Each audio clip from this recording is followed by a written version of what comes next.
ਸਤਿ ਸ਼੍ਰੀ ਅਕਾਲ ਜੀ। News Asia Punjabi ਦੇਖ ਰਹੇ ਹੋ ਤੁਸੀਂ ਤੇ ਮੈਂ ਹਾਂ ਕੁਲਵੰਤ ਸਿੰਘ। ਇੱਕ ਵਾਰ ਫੇਰ ਮੈਂ ਔਰ ਡਾਕਟਰ ਸਜਲਾ ਜੋਸ਼ੀ ਇੱਕ ਨਵੀਂ ਵਿਚਾਰ ਚਰਚਾ ਦੇ ਨਾਲ ਤੁਹਾਡੇ ਰੂਬਰੂ ਹੋਇਆ ਤੇ ਅੱਜ ਦੀ ਜਿਹੜੀ ਵਿਚਾਰ ਚਰਚਾ ਹੈ ਉਸ ਦੇ ਵਿੱਚ ਅਸੀਂ ਗੱਲ ਕਰਾਂਗੇ ਸਰੀਰ ਦੀ ਅਗਨੀ ਦੀ। ਵਾਤ ਪਿੱਤ ਕਫ ਤਿੰਨ ਜਿਹੜੀ ਸਿਧਾਂਤਾਂ ਦੇ ਉੱਤੇ ਆਯੁਰਵੇਦ ਕੰਮ ਕਰਦਾ ਹੈ। ਉਹਨਾਂ ਦੇ ਵਿੱਚੋਂ ਡਾਕਟਰ ਸਜਲਾ ਨੇ ਜਦੋਂ ਮੈਨੂੰ ਇਹ ਦੱਸਿਆ ਕਿ ਸਾਰੀਆਂ ਬਿਮਾਰੀਆਂ ਦਾ ਮੂਲ ਕਾਰਨ ਜਿਹੜਾ ਉਹ ਅਗਨੀ ਹੁੰਦਾ ਹੈ, ਤਾਂ ਮੈਨੂੰ ਇਹ ਲੱਗਿਆ ਕਿ ਇਹ ਜਾਣਕਾਰੀ ਤੁਹਾਡੇ ਕੋਲ ਪਹੁੰਚਣੀ ਚਾਹੀਦੀ ਹੈ। ਆਯੁਰਵੇਦ ਦੇ ਹਿਸਾਬ ਨਾਲ ਵਾਤ ਪਿੱਤ ਕਫ ਕਿੱਦਾਂ ਕੰਮ ਕਰਦਾ ਹੈ ਇਹ ਵੀ ਪਤਾ ਲੱਗੇਗਾ, ਔਰ ਅਗਨੀ ਜੇ ਘਟ ਜਾਵੇ ਤਾਂ ਕੀ ਹੁੰਦਾ ਹੈ, ਜੇ ਅਗਨੀ ਸਰੀਰ 'ਚ ਵੱਧ ਜਾਵੇ ਤਾਂ ਕੀ ਹੁੰਦਾ ਹੈ। ਕਿਹੜੀਆਂ ਬਿਮਾਰੀਆਂ ਅਗਨੀ ਘਟਣ ਨਾਲ ਹੋ ਜਾਂਦੀਆਂ ਨੇ, ਕਿਹੜੀਆਂ ਬਿਮਾਰੀਆਂ ਅਗਨੀ ਵਧਣ ਦੇ ਨਾਲ ਹੋ ਜਾਂਦੀਆਂ ਨੇ।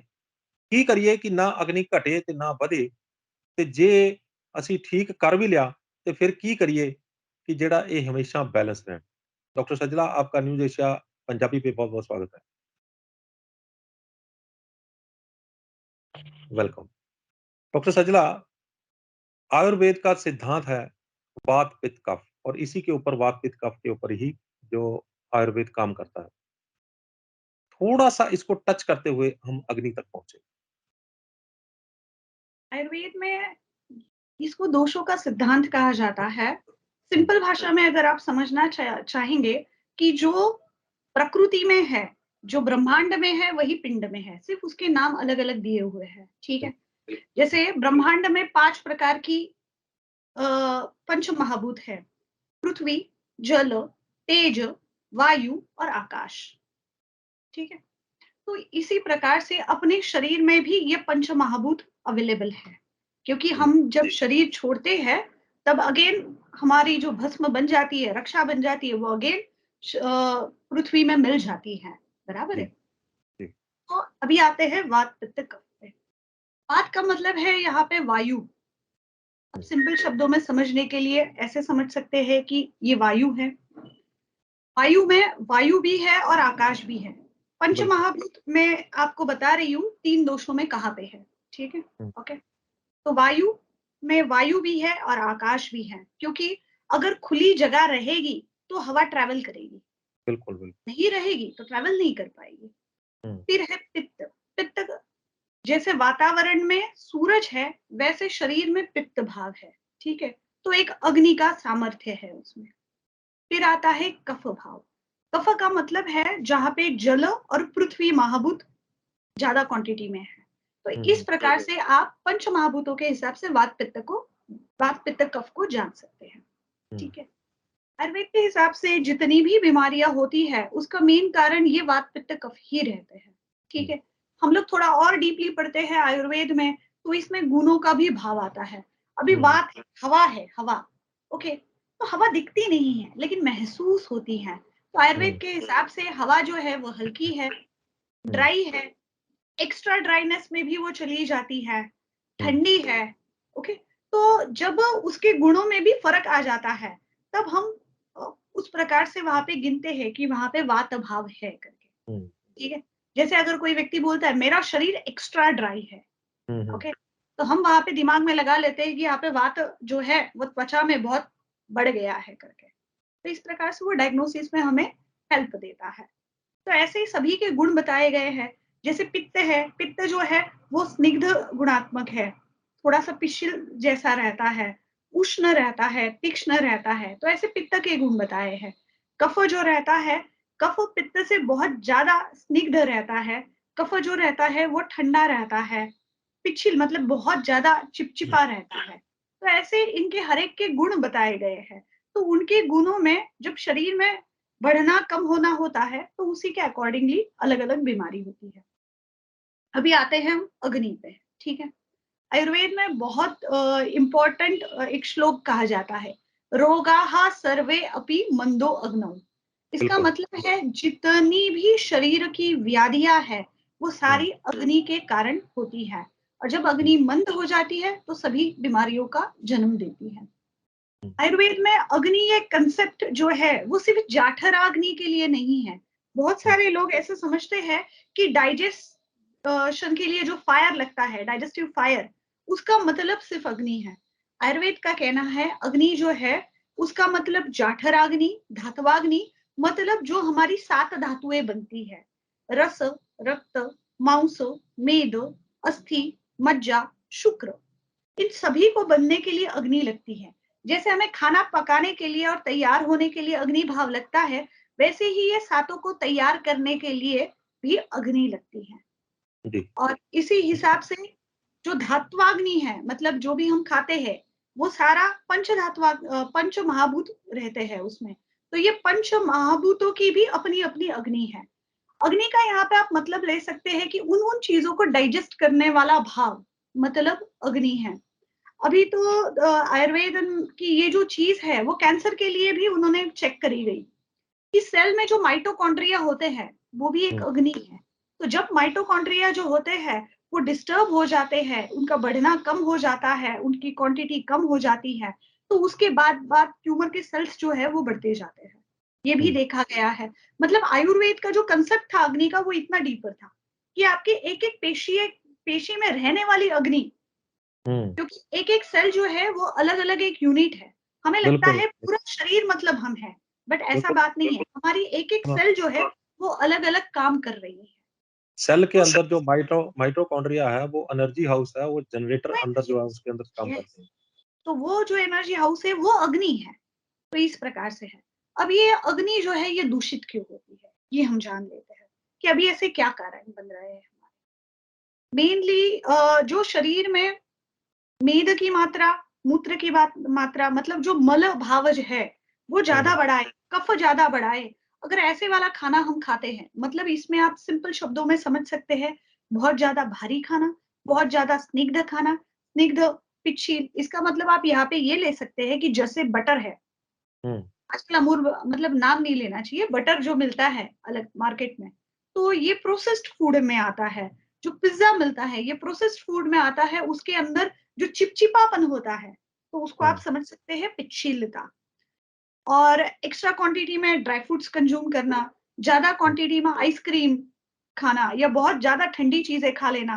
अभी हुँ, आजकल हो रहा है कि नवधान्य खाना, आयुर्वेद में कहा है कि जो नवीन धान्य रहता है, जितनी भी हम लोग जैसे राइस है, जौ है, बार्ली है, अलग-अलग मिलेट्स है, इनको आयुर्वेद के हिसाब से तुरंत नहीं खाना चाहिए। एटलीस्ट उनको 1 ईयर रख देना चाहिए। हुँ, 1 ईयर रखने के बाद हमें, आपको पता होगा, आप पंजाब से बिलॉन्ग करते हैं। आपको बिल्कुल, पता है गेहूँ तुरंत नहीं खाते थे पहले। बिल्कुल, तो गेहूँ बिल्कुल, को नया पीस के रखा जाता था। जिसका भी पंजाब में पेट खराब होता है, तो वो ये बोलते हैं कि नया अनाज आया है, नया अनाज खाया था, इसकी वजह से ये हो गया है। समझ में आया? तो वो बात, हुँ, यही वाली बात है कि कोई भी अनाज नया नहीं खाया जाता, और आजकल ऐसे ही हो रहा है, अनाज जो है वो बन रहा है और फिर मार्केट में तुरंत सेल आउट हो रहा है। तो ये हुँ, भी हुँ, उसका एक कॉज़ है। हुँ, दूसरा, मद्यपान। अभी आजकल व्हिस्की, रम, ये एक्स्ट्रा क्वांटिटी में लिया जाता है। तो हुँ, ये सब चीज़ें भी अग्नि पर काम करती हैं। फिर पोल्ट्री फूड, आयुर्वेद के हिसाब से जो आनुक मांस है, मतलब जो पानी में ज़्यादा देर रहने वाली चीज़ है, जो कफ बनाती है, या ऐसा मांस कि जिन्होंने खुद कष्ट नहीं किया हुआ है, मतलब जो चिकन आजकल मिलता है मार्केट में, ओके? हुँ, तो हुँ, वो कैसे पोल्ट्री से आता है, तो पोल्ट्री बिल्कुल, से उसमें इंजेक्शंस दिए जाते हैं। बेचारी जो मुर्गी रहती है, वो कुछ एक्सरसाइज़ वगैरह नहीं करती है, इधर-उधर घूमती नहीं है, उसको तो वहाँ पे बंद रखा जाता है, क्योंकि हुँ, हुँ। उसको उनको खा के पी के थोड़ा मजबूत करना होता है। दूसरी बात ये भी बराबर? है कि जब हम जो भी चीज़ जिस भी प्राणी को अगर हम खाएँगे, वो जब उसको काटा जाएगा, मारा जाएगा, तो उसके अंदर एक भय भाव होगा। वो भय भय जो है, वो डर जो है, वो एक ऐसे हार्मोन्स रिलीज़ करता है जो उसकी पूरी बॉडी के अंदर जो है वो डर वाले हार्मोन्स होंगे। तो जब हम उसको खाएँगे, तो वो हार्मोन्स हमारे अंदर भी जाएँगे, तो हमारे अंदर भी वैसा ही परिणाम हाँ, देंगे। हाँ, हाँ होगा। तो इसीलिए आयुर्वेद ने तब ये कहा था कि जो घूमने-फिरने वाले हैं, तो उन्हीं का दूध पिया जाए, उस उन्हीं का मांस खाया जाए, तो ये वर्णन मिलता है। बट अभी इस प्रकार की चीज़ें नहीं मिलती हैं। गुड़ की चीज़ें, शा शक्कर वाली चीज़ें, ये बहुत ज़्यादा अधिक मात्रा में लेना, सेवन करना। फिर इसमें आते हैं मिल्क प्रोडक्ट्स। जैसे आयुर्वेद के हिसाब से दूध जो है, दही जो है, ये 2 चीज़ें जो है, वो शरीर में कफ को ज़्यादा क्वांटिटी में बढ़ाती हैं, तो वो अग्नि हुँ, को कम कर सकती है। फिर आते हुँ, हैं बात पे सेडेंटरी लाइफ। हुँ, हुँ। बैठ के ही बैठे सारी रहना। चीज़ें करनी है, तो अगर हुँ, बैठे रहोगे, सिंपली आप ऐसे समझ सकते हैं, जब मूवमेंट करेंगे तो शरीर का वात बढ़ेगा। अगर मैं एक ही जगह पे बैठूँगी, तो कफ ही बढ़ने वाला है, बिल्कुल, वहाँ बिल्कुल। पे। बराबर है?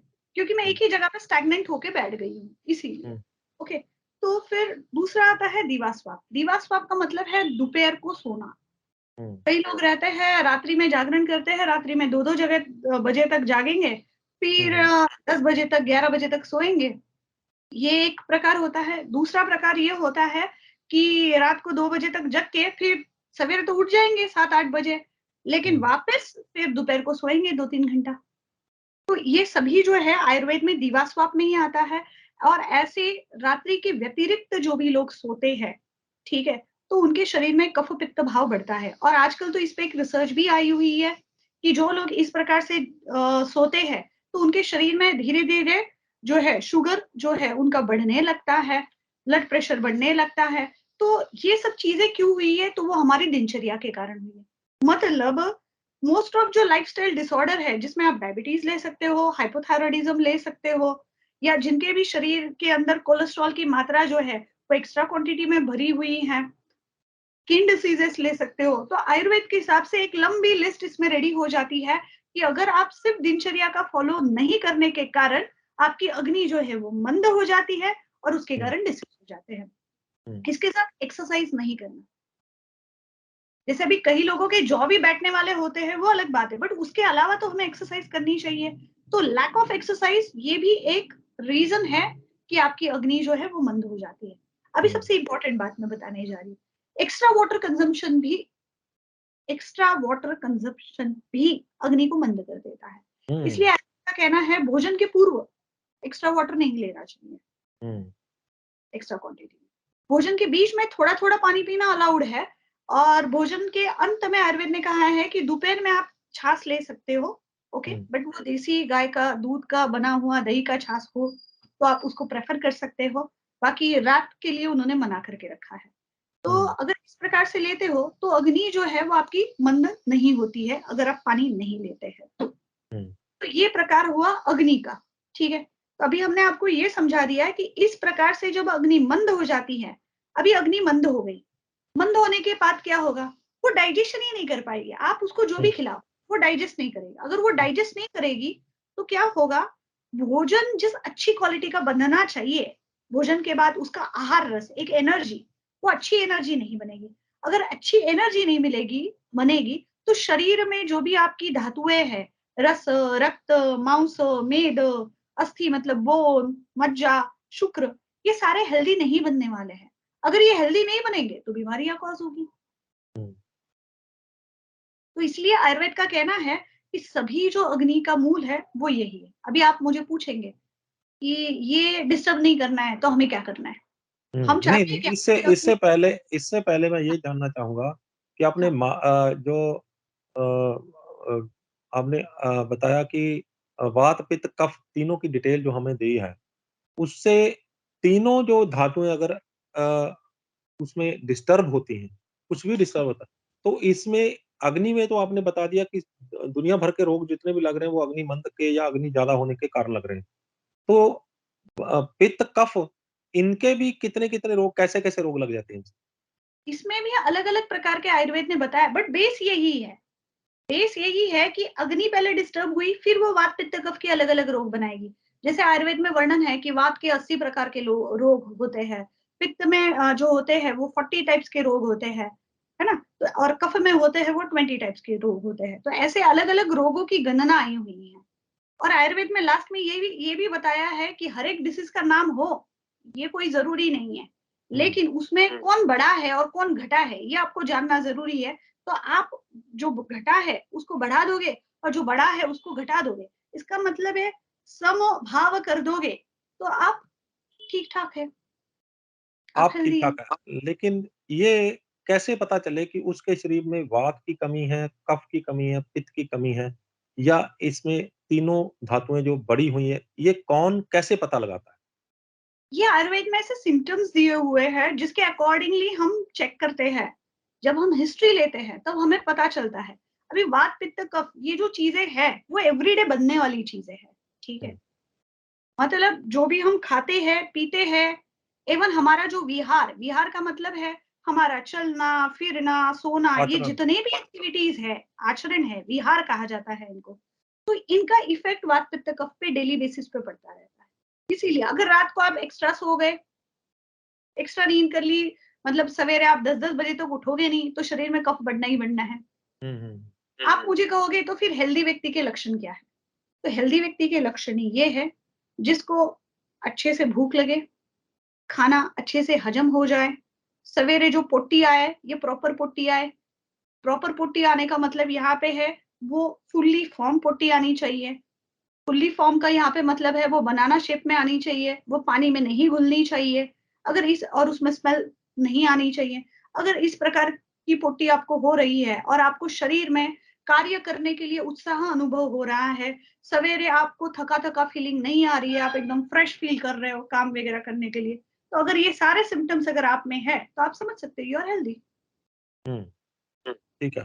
तो क्या ब्लड टेस्ट जैसे दूसरे टेस्ट होते हैं, अ, एलोपैथी में टेस्ट होते हैं, पैथोलॉजी टेस्ट होते हैं, तो क्या इसमें भी आयुर्वेद में भी इससे वात-पित्त कफ का जो वो टेस्ट करके पता लगाया जा सकता है?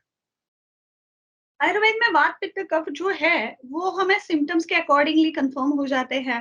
और कुछ जो है वो हम रक्तमोक्षण से भी कंफर्म करते हैं, जैसे त्वचा विकार है, जब हम उनका रक्तमोक्षण, ये पंचकर्म का एक प्रोसीजर है, उसमें जब ब्लड आता है तो हम ब्लड को देखते हुए भी उसको चेक करते हैं कि इसमें वात पित्त कफ कौन ज्यादा है, कौन कम है। बट ये जो चिकित्सक रहता है वो चीजें उन चीजों को समझ पाता है। जी, चलिए आगे बढ़ते हैं। अभी हम आते हैं कि ये अग्नि मंद नहीं हो, उसके लिए हमें क्या करना चाहिए? हमें हुँ, हमारी दिनचर्या कैसे रखनी चाहिए जो हम हमेशा हेल्दी रहें? तो हुँ, इसके लिए आयुर्वेद ने ये बताया है, आपको याद होगा कि हमने वो चीज़ें दिनचर्या में थोड़ी रिपीट कर ली है, जो अभी जी, आज रिपीट होने वाली है अगेन। जी, तो भोजन जो है आयुर्वेद के हिसाब से 2 बार, ज़्यादा से ज़्यादा 3 बार, इतना ही भोजन अलाउड है। ओके? हुँ, तब तो कहा जाता था कि एक बार भी भोजन करना शरीर के लिए हेल्दी रहता है। कुछ-कुछ डिसीज़ेज़ में हम एक बार भोजन कराते हैं और जिसके कारण हम रिज़ल्ट हमें मिल जाते हैं। अभी लोगों को लगता है भोजन करने का मतलब क्या है? भोजन करने का मतलब है जितनी बार ये मुँह खुलेगा और हुँ, जितनी बार इसमें भोजन जाएगा, हुँ, हुँ, ओके? उतनी बार आपका भोजन गिना जाएगा। कई हुँ, लोग बोलते हैं कि अच्छा, मैं तो 2 ही बार भोजन करता हूँ। अच्छा, फिर बताएँगे कि अच्छा फ्रूट्स लेते हैं? हाँ, एक बार फ्रूट्स ले लेता हूँ, एक बार ड्राई फ्रूट्स ले लेता हूँ, ऐसे बता देंगे। और बीच में कभी मन हो तो चाय बिस्किट खा लेता हूँ, बट भोजन तो मैं 2 ही बार कर रहा हूँ। तो हुँ, ये जो 3 आपकी चीज़ें हैं ना, ये भी भोजन में ही गिनी जाती हैं, तो 5 हुँ, बार जी, कई लोग जी, इसके अलावा भी बोलते हैं 1 गिलास जूस भी पी लेता हूँ, जूस पी लेता हूँ या फिर जो नमकीन पड़ा हुआ है वो खा लेता हूँ वो खा जाते-जाते, लेता हूँ। कभी कभी मूँगफली खा ली, कुछ ऐसा खा लिया। जो भी उठा के चीज़ मुँह में डाली, वो भोजन में गिनी जाएगी। वो भोजन में गिनी जाती है। तो इसीलिए आयुर्वेद में इसको बोला जाता है, कभी भी कोई भी चीज़ खाना, उसको कहा जाता है विषमाशन। मतलब कभी भी, अभी थोड़ी देर में पहले खाया, 2 घंटे में वापस खा लिया, खाना हजम नहीं हुआ, वो कुछ देखा नहीं। फिर दूसरा बताया जाता है अजीर्ण भोजन। मुझे पता है कि मुझे ना आज का खाना डाइजेस्ट नहीं हुआ है, मुझे भूख नहीं लगी, लेकिन वहाँ पे तो अच्छा-सा आलू का पराठा बन रहा है या कुछ हुँ, पिज़्ज़ा लेके आए हैं। तो एक मन की भूख है वो ऑन हो जाती है और फिर पेट की भूख की तरफ ध्यान निकल जाता है और लगता है अभी भूख लग रही है, खा लो एक्स्ट्रा।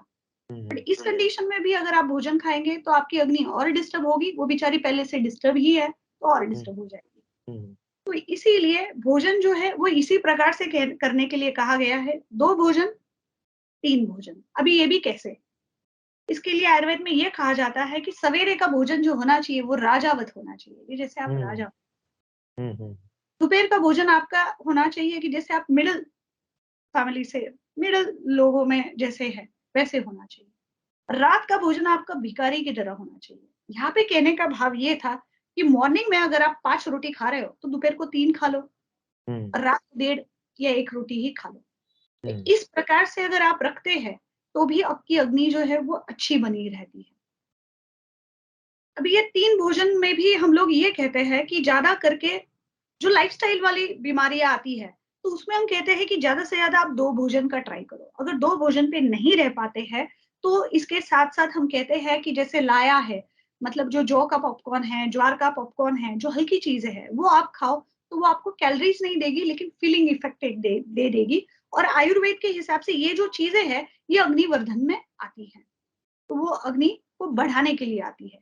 आयुर्वेद में एक छोटा-सा नुस्खा आया है, जो अग्नि बढ़ाने के लिए आया है खास करके।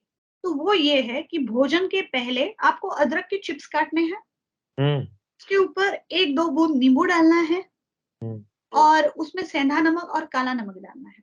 और हुँ, उसको आपको चूस-चूस के खाना है, खाना खाने के पहले और खाना खाने बैठ जाना है।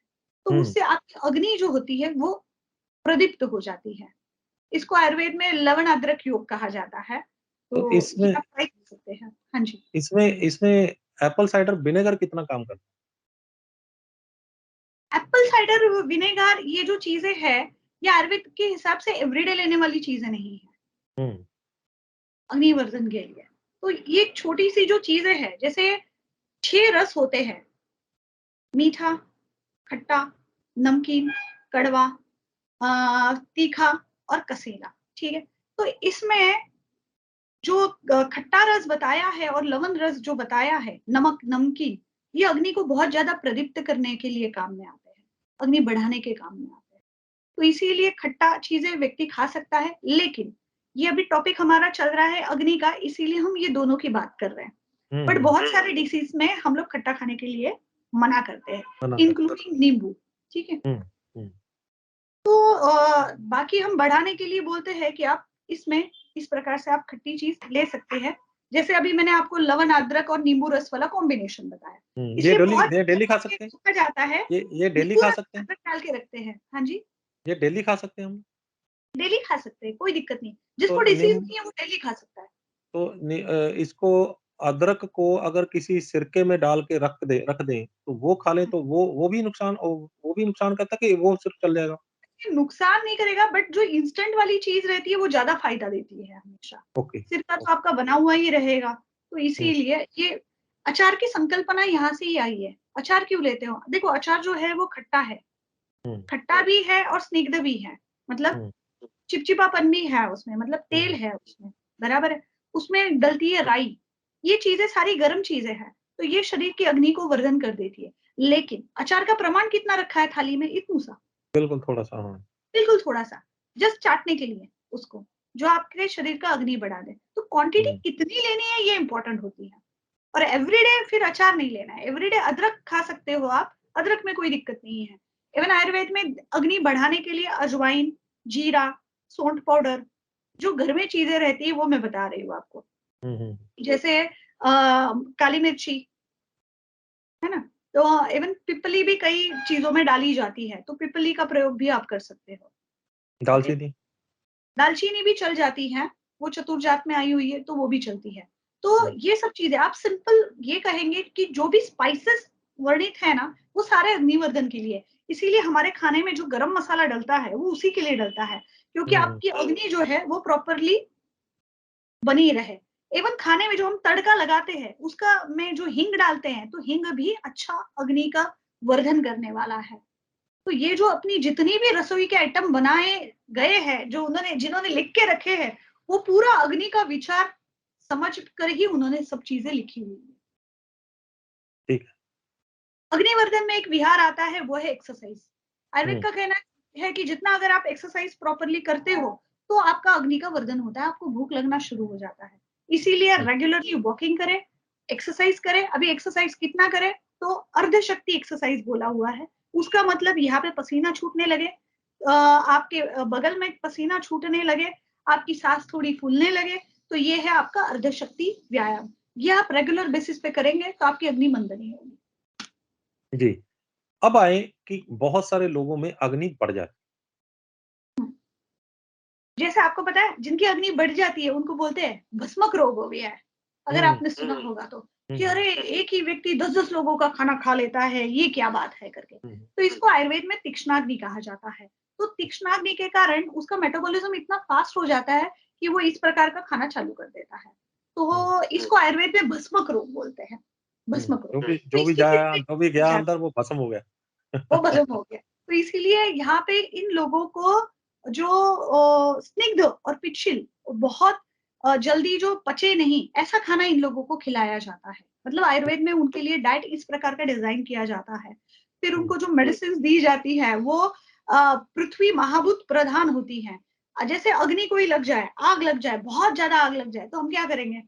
पानी डालेंगे या मिट्टी डालेंगे, लेकिन मिट्टी ऐसी डालेंगे। जगह पे बहुत अच्छा काम करती है। तो हम्म, इसलिए आयुर्वेद में जितनी भी चीजें उस समय में इस्तेमाल होती हैं जिसमें पृथ्वी महाभूत का प्रधानता होती है, तो ऐसी चीजें इस्तेमाल की जाती जिनके है। अंदर अग्नि बढ़ जाती है उनको रोग कौन कौन से होते अभी जैसे आयुर्वेद के हिसाब से उसमें गिनाया गया है भस्मक रोग। हैं? भस्मक रोग मतलब जो व्यक्ति का खाना पीना इतना बढ़ जाए लेकिन उसका मेटाबॉलिज्म इतना हेवी है, जिसको आप सिंपल भाषा में यहाँ पे हाइपरथायरॉयडिज्म भी बोल सकते हैं, हम्म, अगर आपको उस भाषा में जवाब चाहिए तो। हम्म। हाइपरथायराइडिज्म हो गया और मोटापा भी आता है उसमें क्योंकि जितना ज्यादा मोटापा नहीं खाएगा। आता है, मोटापा नहीं आता है।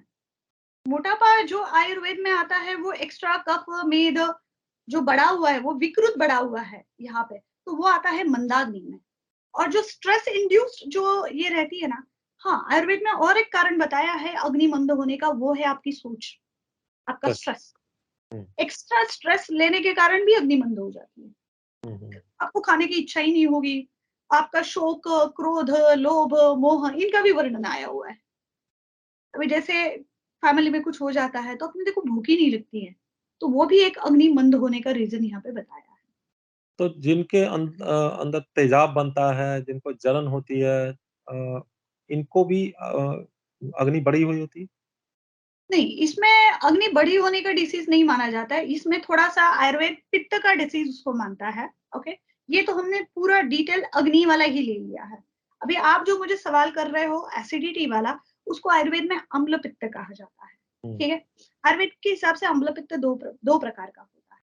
देखो एसिडिटी है, कई लोग बोलते हैं, मैं ना दूध पी लेता हूँ ना, मुझे काफ़ी अच्छा लगता हम्म। है। दूसरा व्यक्ति बोलता है, मैं दूध पीता हूँ ना, मेरी एसिडिटी बढ़ जाती है। बिल्कुल बिल्कुल होता है ऐसे। तो ये 2 प्रकार के ऐसे अम्ल पित्त आयुर्वेद में बताया गया है। तो एक में अगर समझो दूध पीने से बढ़ता है, तो उसमें आप घर की सिंपल चीज़ें कर सकते हो। आप अदरक खा लीजिए हम्म, या दूध का पानी पी लीजिए बना के, अजवाइन जीरा का काढ़ा ले लीजिए, तो आपकी ये वाली एसिडिटी तुरंत कम हो जाएगी, हम्म, ठीक है?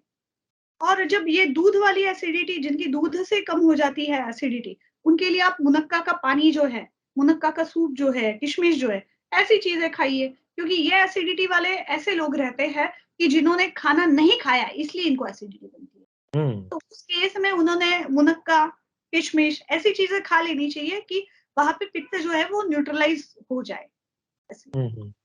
अच्छा, इस जो प्रकार। पित्त है ये बॉडी के अंदर, अग्नि जो है जो बॉडी के अंदर अलग अलग हिस्सों में जब बढ़ती है तो इससे जो है वो रोग भी अलग अलग हिस्सों में होते चले जाते हैं।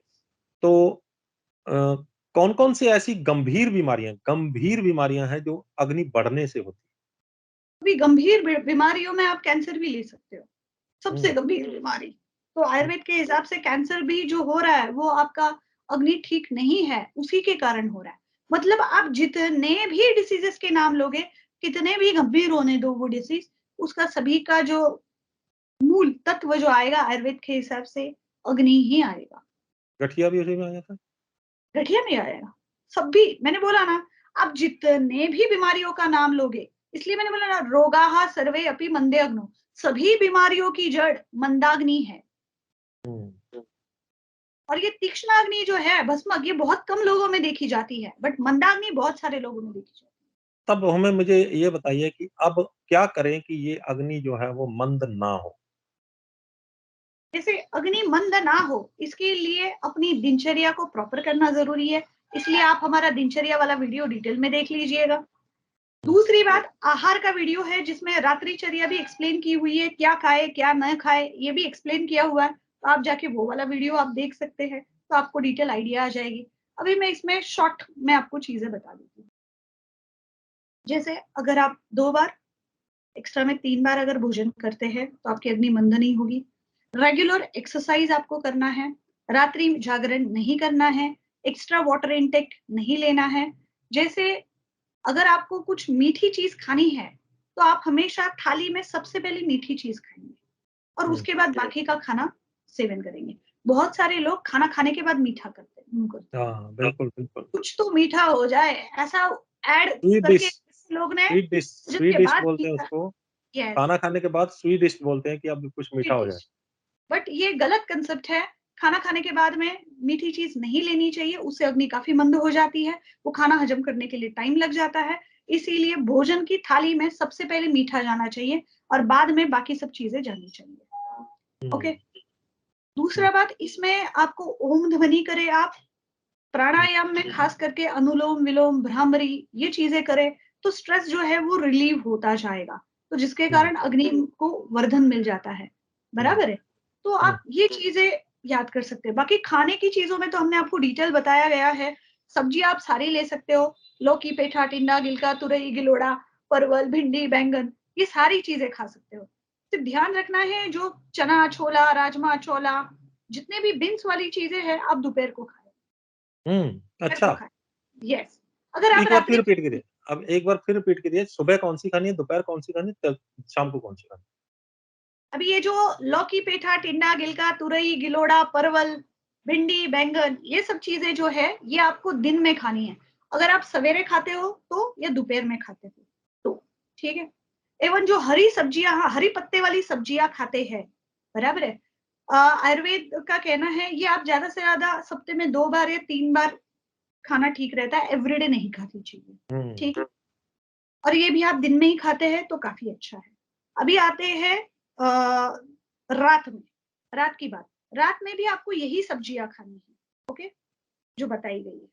अभी जैसे आपका सवाल था हम बीन्स पे थे। ओके, हुँ, तो जितने भी बीन्स बने हुए हैं उनकी अगर आपको सब्जियां बना के खानी है तो आप अवॉइड करेंगे, वो रात को नहीं लेंगे, आप हुँ, दिन को लेंगे वो सब्जियां। जी, दिन को लेने का रीजन क्या है कि वो चीजें हेवी रहती है डाइजेशन के लिए। अगर हुँ। रात में खाएंगे तो वो डाइजेस्ट नहीं होगी, वो शरीर में टॉक्सिन्स की मात्रा बढ़ाएंगे, आपकी अग्नि को मंद करेंगे और फिर बाकी डिसीज। बीन्स की जितनी भी प्रकार हैं, सभी जो है वो रात को नहीं खानी। सभी सभी बीन्स के प्रकार हुँ, जो है वो आपको दिन को खाने हैं। एक ठीक है, सिर्फ मूंग छोड़ा है आयुर्वेद में। आयुर्वेद में एक मूंग को छोड़ा है। वैसे मूंग जो है उसको हल्का माना जाता है, तो कभी कभार मूंग की सब्जी अगर रात को हो गई तो इट्स ओके। मूँग जो ठीक है है। वो मूँग दाल जो है वो मूँग साबुत या मूँग साबुत दूसरी? मूंग, साबुत मूंग, हाँ, साबुत वही।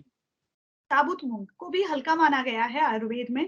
तो इसीलिए वो जो है वो आप कभी कभार रात में चलो हो गया तो इट्स ओके। ठीक है, अब रात वाली, रात रात को हो गया ना। रात को यही रात को ही है? सिंपल। वापस रिपीट कर दूं, जितनी नहीं, भी नहीं। फल सब्जियां आती है, हाँ, लौकी पेठा ये सभी सभी सब्जियां जो है ये दिन में आप कभी भी ले सकते हो। ठीक है, एनी टाइम, दिन में रात में कभी भी ले सकते हो क्योंकि ये हल्की रहती है भोजन ठीक है। में। और जो बिन्स वाली चीजें है ये सिर्फ और सिर्फ दोपहर में लेने वाली चीज है। हाँ, हाँ, हाँ। ठीक है, ठीक। क्लियर। ठीक है, ठीक है, ठीक। यानी कि वो जो रात में जो है वो कुछ भी ले सकते हैं दूसरी दूसरी चीज़ें, लेकिन बीन्स वाली दूसरी चीज़ें नहीं। चीजें, बीन्स वाली चीजें बिल्कुल नहीं। अभी आप मुझे पूछोगे नॉनवेज, ठीक है, हाँ, तो नॉन नॉन-वेज यस। बिल्कुल, नॉन-वेज क्योंकि अक्सर लोग जो हैं वो नॉन-वेज रात को खाते हैं, क्योंकि रात को ही ज़्यादातर जो मदिरा पीने वाले लोग हैं वो रात को पीते हैं और रात को ही नॉन-वेज ज़्यादा कंज़्यूम होता है। तो ऐसे लोगों के लिए। अभी देखो, ऐसे जो लोग रात को नॉनवेज खाते हैं या रात को हेवी खाते हैं, हुँ, जो आपने देखा होगा हार्ट अटैक आने का समय क्या है पता है?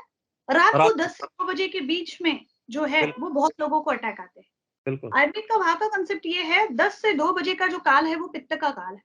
ठीक है? हुँ, वहाँ पे पित्त बढ़ा हुआ रहता है। तो जो व्यक्ति रात को लेट भोजन करेगा और ऐसा स्पाइसी वाला, हेवी वाला भोजन करेगा, तो उसको अटैक आने के चांसेस रात में होते हैं।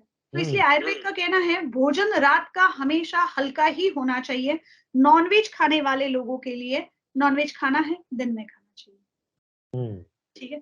अभी नॉनवेज में जो एक्स्ट्रा हेल्दी जो रहती है पोल्ट्री वाली मुर्गियाँ, वो नहीं खानी चाहिए। ये खास करके आप ध्यान देंगे। हुँ।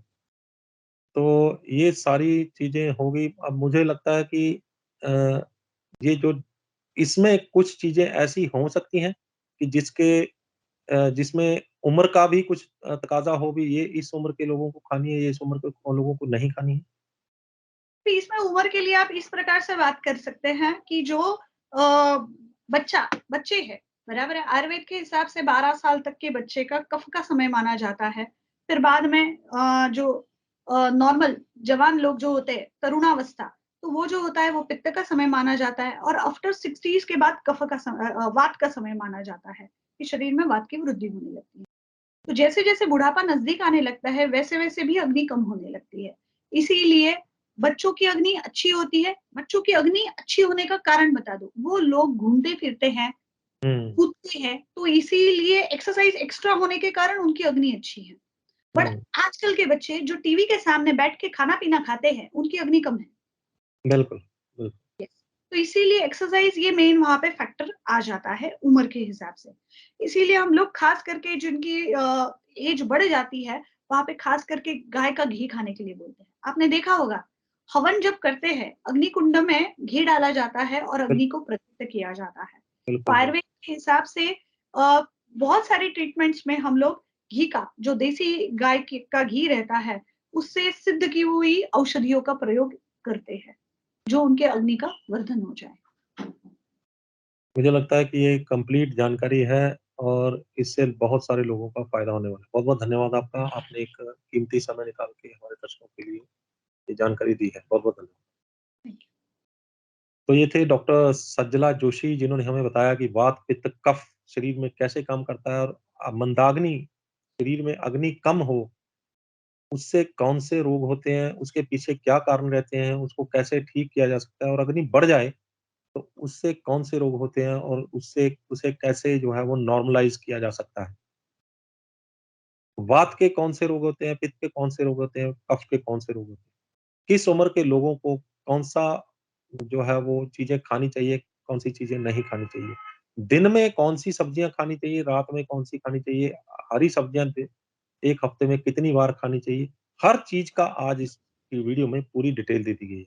उम्मीद करते हैं कि ये वीडियो भी आपको पसंद आई होगी और अगर पसंद आई है, तो इसे भी ज़्यादा से ज़्यादा शेयर करिए, फटाफट से फ़ोन उठाइए, अपने व्हाट्सएप, अपने फेसबुक, अपने ज़्यादा से ज़्यादा लोगों तक इस चीज़ की अप्रोच कर दीजिए, उनको पहुँचाइए चीज़ इसको और जिन लोगों को ये पहुँचेगी और उनमें से चंद लोग भी इस वीडियो को पूरी देख के इसका फ़ायदा उठा लेते हैं, हम समझेंगे कि इस वीडियो को बनाने का मकसद भी कामयाब रहा।